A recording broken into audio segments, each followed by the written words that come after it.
Bones. Ja permetreu que ara faci una miqueta el xul. Quanta gent té l'opció i la bellesa de poder a l'entrada de la seva llibreria tenir una mica de farigola, timó. Toca parlar d'etnobotànica, de cuina, les dues grans matèries de la tradillibreria, perquè per un costat és on veritablement hem tingut sempre més ventes, però per l'altre també per l'espai on més amistats hem fet. L'oferida de la ratafia, els del Trill d'Argençola, Eixarcolant, moltes entitats, associacions, amics que han fet gràcies a l'etnobotànica. O, per exemple, la nostra col·laboració amb la revista Mil Fulles. Etnobotànica, que és bàsicament com ens comportem les persones amb les plantes, llegendes, cuina, usos, remeis, curiositats. Per aquesta raó us hem proposat 2 llibres que veureu que amb la capçalera tots 2 s'expliquen molt bé. Són 2 novetats, però també a la llibreria tenim els clàssics, tornar als remeis de sempre, o aquest més curiós de plantes remeieres de camps, vinyes i marxes. Amb molt més la flora poder de la Catalunya seca, per entendre'ns. Com que vaig sentint que els cotxes poder no em deixaran acabar d'explicar-vos i tinc ganes de llegir una miqueta, us deixo amb, per un costat, el llibre de l'ortiga, un llibre que parla de les ortigues, costums, creences, remeis, com collir-les.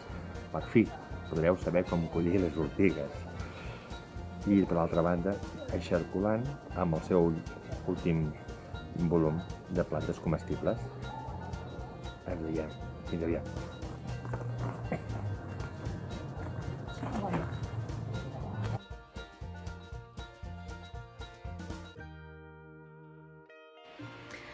Hola a tothom, jo soc Montserrat Enric del blog de Gastronomia Salvatge i volia presentar-vos el llibre que havíem tret aquest any. Es tracta del llibre de les ortigues. Aquest llibre va sortir el mes de març i per tant porta 4 mesos confinament, pobre. És un llibre escrit a 2 mans, igual que aquest altre, la Farigola. Aquest és el que vam treure l'any passat per Sant Jordi, aquest també havia de sortir per Sant Jordi. Com deia, és un llibre escrit a 2 mans, l'Elisenda i jo mateixa, i tant l'un com l'altre són de l'editorial Farell i formen part de la col·lecció de les bones herbes. I precisament de bones herbes és del que es tracta, de fomentar i de divulgar el coneixement d'aquestes bones herbes que al llarg de la història han incidit molt en el que és la nostra cultura. Per què un llibre de plantes monogràfic?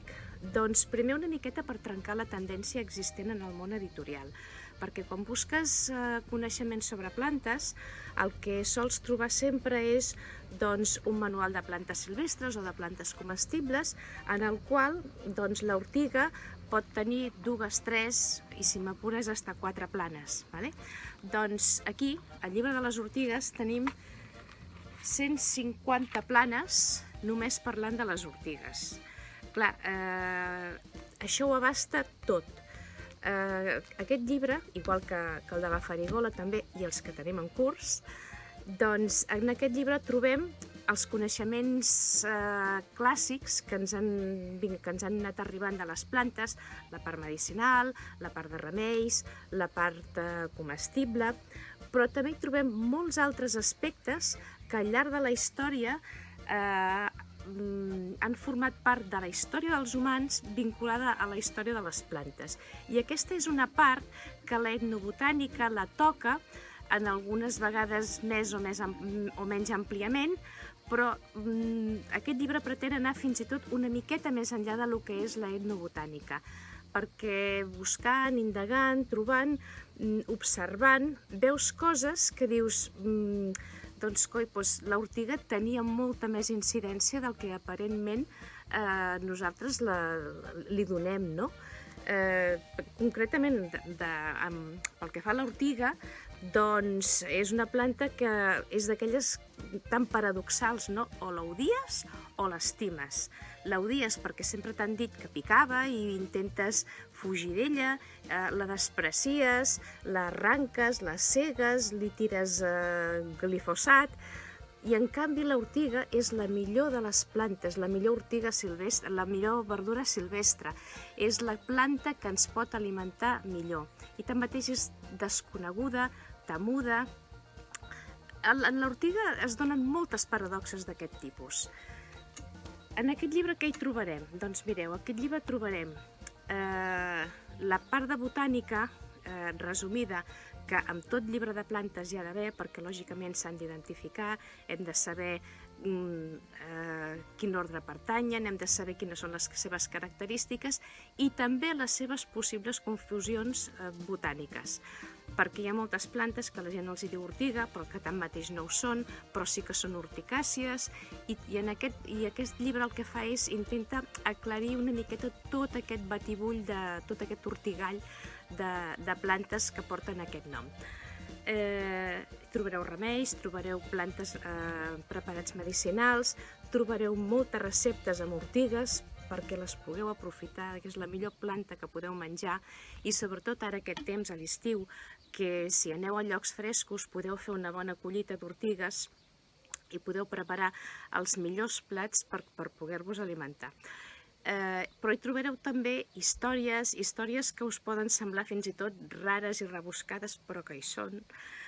L'ortiga té tota una sèrie de tradicions vinculades al bé, en altres ocasions vinculades al mal, supersticions, etc. Però també trobareu les aplicacions que ha tingut l'ortiga en el passat i veureu que les millors teles que es fan encara a determinats punts del planeta es fan amb tija d'ortiga. Veureu que les ortigues han servit per fer bitllets de banc. Tota una sèrie de curiositats que ens fan veure que les ortigues no són tan dolentes com ens pensem o com ens les volen vendre.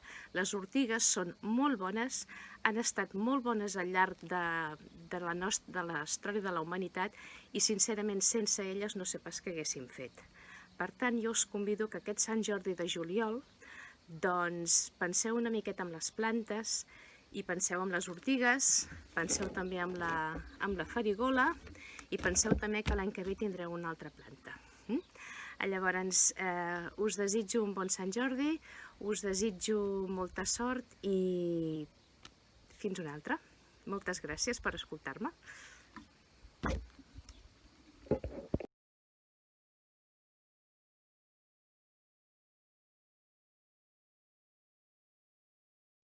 Hola a tothom, des del col·lectiu Xarculant estem molt contents i contentes de presentar-vos aquest llibre que tenim entre les mans, que és el segon volum d'una col·lecció que es diu Els llibres de les plantes silvestres comestibles. És una col·lecció que tindrà 10 volums que es aniran publicant al llarg dels propers anys i al final és un recull on cada un dels llibres presenta 22 espècies silvestres comestibles, presentant les seves característiques i 2 receptes. Una miqueta l'objectiu d'aquesta col·lecció és poder posar a l'abast de tothom que tingui interès per conèixer què són les plantes silvestres comestibles, ja sigui algú que té zero coneixements de base o algú que ja té un bagatge de fons, que pugui conèixer tot el ventall d'espècies comestibles, silvestres comestibles que tenim a Catalunya. Calculem que n'hi ha unes 220 que són les que contindran tots els 10 volums de la col·lecció. Això es tradueix en que cadascun d'aquests volums té informació de 22 espècies. Per què espècies silvestres comestibles? Doncs perquè és un patrimoni que tenim a tocar. Aquí davant nostre tenim un blet, una malva, una verdolaga. Estem envoltats d'aquestes plantes, poden ser molt importants per diversificar allò que plantem, per reivindicar la sobirania alimentària, però també per recuperar gustos, diversificar la cuina, tenir una dieta més saludable, i per això volem trencar barreres, trencar fronteres, trencar mites sobre què són i per què es poden fer servir, no? Sobretot la desconeixença, no? Que té molta gent, que les veiem al nostre dia a dia però no som conscients que hi són i si es mengen o no o què en podem fer. A més, bueno, s'ha dissenyat el llibre perquè qualsevol usuari pugui entendre molt fàcilment i identificar cada espècie, no? Amb informació variada, tant de com plantar-la, quan fer-ho, quins gustos té... Podríem dir que aquell llibre combina, com deia el Roger, no? Un disseny molt atractiu, molt gràfic, molt visual. Amb una informació molt rigorosa. Sí, correcte, perquè ningú li faci mandra de llegir, amb una informació molt rigorosa. Podríem dir que aquesta col·lecció estem segurs que serà una col·lecció de referència perquè no hem volgut ficar una informació qualsevol, és una informació que tot es fonamenta en estudis científics avalats i que per tant l'hem intentat traslladar a l'usuari final però sense perdre el rigor, no? Correcte. I com bé dèiem, doncs, amb un disseny que el que volem és que la gent obri el llibre i es quedi enganxada, no? Sí, que sigui fàcil de consultar, no? En qualsevol moment i de llegir. De fet, podríem repassar una miqueta també els apartats, no? Què és el que trobaran els lectors i les lectores que compren aquest llibre quan l'obrin, no? En plan, molt bé, què m'expliquen de les plantes silvestres comestibles? Sí, doncs té una primera pàgina, no? De cada espècie on hi ha una fotografia, els noms científics, noms populars, una cita de persones grans, no? Que feien servir aquestes espècies antigament. Per posar en valor, no? Que això és un patrimoni també que és viu i que hem heredat de les persones que ens precedeixen, no? Sí. I llavors, bueno, ja entra en el contingut més, no sé si dir-ho tècnic, però més concret de l'espècie. Anem al contingut, sí. On es pot provar, quina part es fa servir, no? Com consumir-la, llavors temes més científics, no? Composició nutricional de cada espècie. Això de la composició nutricional, Jana, algun incís? Bueno, al final és una mica també de què estan fetes, no? Aquestes plantes, quins nutrients ens aporten, quins minerals hi podem trobar, que també sempre doncs, és interessant saber algunes de les propietats que poden tenir aquestes plantes i llavors encarar una mica cap a quin tipus de receptes o en quins moments les fem servir. I després ja ens anem una mica més cap a mètodes de cultiu, quan plantar-les, quan recol·lectar-les, si necessiten molt reg i també sempre això acompanyat d'on les podem trobar, tot de forma molt gràfica. On les podem trobar tant un mapa de distribució arreu de Catalunya com si les trobem en un camp, en un marge, en un bosc, en quin ambient, correcte. I després anem a la part una miqueta més gastronòmica, no? Que diríem? Perquè per això es diuen plantes silvestres comestibles. És un llibre al final molt encarat a la part gastronòmica també i a més aquest segon volum amb aquesta nova edició, presenta dues receptes aquesta vegada, a diferència de la primera edició del primer volum. Dues per espècie. Exacte, dues receptes per cada espècie i a més amb fotos molt més ampliades i amb receptes més ben explicades, que sempre hi ha els ingredients i la preparació, però a més perquè pugueu fer altres receptes a part d'aquestes dues, també sempre va acompanyat d'una mica més d'informació sobre el valor organolèptic i també el perfil sensorial. I també una miqueta en valor organolèptic afegim el que són recomanacions de costum, que serien com cates de maridatge, no? Amb què podem combinar doncs, la cirera de pastor o la menta silvestre i totes les espècies que tenim en aquest llibre. Per tal de que si aquestes receptes no us convencen, doncs sabent una mica els gustos que té i amb què combina, pugueu cada un de vosaltres experimentar les cuines i fer els vostres propis plats. De fet, hem dit que la col·lecció tindria 220 plantes, però no hem dit quines hi ha en aquest segon volum. Sempre intentem que hi hagi una diversitat àmplia, des de plantes més anuals, com un blet, que es menja la fulla o la llavor, fins a plantes més que s'utilitza el fruit o s'utilitza l'arrel. Per tant, Roger, podem repassar potser quines són les que trobarem en aquest llibre, en aquest volum? En aquest volum hi ha la cirera de pastor, el salat blanc, la bleda silvestre, la borraina, calèndula, regalèssia, coscollera, ginebró, tarongina, la menta borda, pa i peixet, morella roquera, el llentiscle, la cosconilla, gratacul, romaní, sàlvia, sajolida, cardellet, mostassa, dent de lleó i la lluca. Potser aquestes plantes ara mateix no us diuen res, us diuen poca cosa, o potser sí, potser us Segur aboquen que algunes sí i algunes no tant. Però esperem que quan tingueu aquest llibre entre les mans, aquestes plantes us permetin llegir el paisatge, no? Llegir el paisatge és quelcom molt important per apreciar-lo. Això no és una herba, això és un blet, això és una corretjola, una herba que molesta bastant els horts, això és una cua de rata, allò és una malva, això és una verdolaga. Llegir el paisatge és important, per tant aquest llibre us ajudarà a llegir el paisatge, us ajudarà a comprendre el territori i us ajudarà evidentment a diversificar els vostres horts i la vostra cuina, que al final cuinar és fer cultura, fer societat i per tant esperem que pugueu incorporar-hi aquestes plantes. Si algú ens pregunta, algun cop hem comentat, no? Si algú ens pregunta i per què jo, que no m'agraden les herbes, m'hauria de comprar aquest llibre. Què li hauríem de dir? Què creu que li hauríem de dir? Podria haver molts motius, però per exemple, un que em passa pel cap és que potser perquè no les coneixes i el fet de no conèixer-les fa que no les hagis provat mai, no? O que ni tan sols sàpigues que es poden consumir. I això al final és l'eina per... Aquest llibre és una de les eines perquè això no passi, no? Perquè tothom les pugui conèixer i, per tant, consumir-les i saber que es poden consumir i són bones. I sempre, bueno, per gustos colors que diuen, però majoritàriament la gent queda molt contenta amb els nous gustos que descobreix, que la majoria són molt bons, i també queda molt sorpresa d'haver-ho tingut tan a prop i no saber que se'n podia fer alguna cosa. I parlant amb molta gent, doncs, ostres, jo això ho arrenco cada any de l'hort i ho llenço.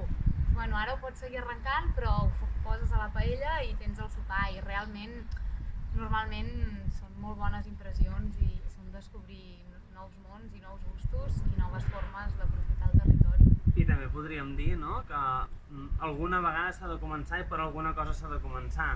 Per tant, aquells que hagueu començat, seguiu caminant, però aquells que no heu començat, doncs potser aquesta obra us ajudarà a començar a utilitzar alguna d'aquestes plantes i després d'una altra, i això és un cicle que ja no s'atura. També crec important remarcar que aquest llibre és un autoeditat pel col·lectiu Eixarcolant, una entitat i cooperativa sense ànim de lucre. Nosaltres fem els continguts, fem el disseny, fem la maquetació i fem la distribució. En col·laboració, evidentment, toca el campanar, tots els punts de venda, tota la xarxa de més de 100 punts de venda distribuïts arreu de Catalunya, que podeu consultar a la nostra pàgina web, eixarcolant.cat, i evidentment també, si ho voleu, podeu comprar aquest llibre a través de la pàgina web, però us animaríem també a comprar-lo en aquestes llibreries locals, que són les que ens permeten portar cultura a cada racó d'aquest país, no? I també, jo m'allargo molt, però el que volia dir amb això és que aquest llibre al final no el fem per fer diners, té un preu molt mòdic, són 10 euros el preu al qual podeu adquirir, i el fem per tal que el contingut arribi a com més gent millor. I el fem perquè el mínim marge que puguem fer amb aquest llibre el reinvertirem, doncs aquest és el segon volum, el poder fer el tercer, el quart, el cinquè, i poder completar aquesta col·lecció, si tot va bé, l'any 2024, a raó de 2 volums per any. Doncs res més, agrair a tothom que ha participat en la confecció d'aquest llibre. Aquí som 3 persones, tots l'estem presentant, però són molts més al darrere. Si mirem la portada, doncs hi ha molts autors, moltes persones que han ajudat. Des de contingut, a cuina, a fotografies i maquetació, correccions. I evidentment també a tota la gent del col·lectiu en general, el col·lectiu Eixarcolant en general, que de forma directa o indirecta també l'ha fet possible. Per tant, moltes gràcies a totes i a tots, i també moltes gràcies als llibreters i llibreteres que ens feu confiança i que feu que obres com aquestes, modestes però amb molt de rigor, molt d'amor, que es diria, doncs arribin a les mans de tots vosaltres. Salut i a gaudir-ne! Bé, la primera experiència de càpsula ja l'heu tingut aquí posada. Aprofito l'avinentesa per avisar-vos que, si voleu, hem engegat un concurs a les xarxes. Sí, a l'Instagram, al Facebook i al Twitter de la Tradillibreria, a @Tradillibreria. Què passa? Que sempre que algú em demana sobre la llibreria o em fan una entrevista em demanen Però per què aquesta especialització? Per què llibres de cultura tradicional? Doncs, aprofitant aquesta festa del llibre d'estiu, jo us demano que em feu minivídeos explicant per què compreu llibres de cultura tradicional. Penseu a penjar-ho a la vostra xarxa, on sigui, m'etiqueteu amb @tradillibria i a partir d'aquí el qui aconsegueixi més m'agrades tindrà el Tradimic. Què és el Tradimic? Doncs res més ni res menys que un carnet d'amics de la Tradillibria. Vinga, seguim!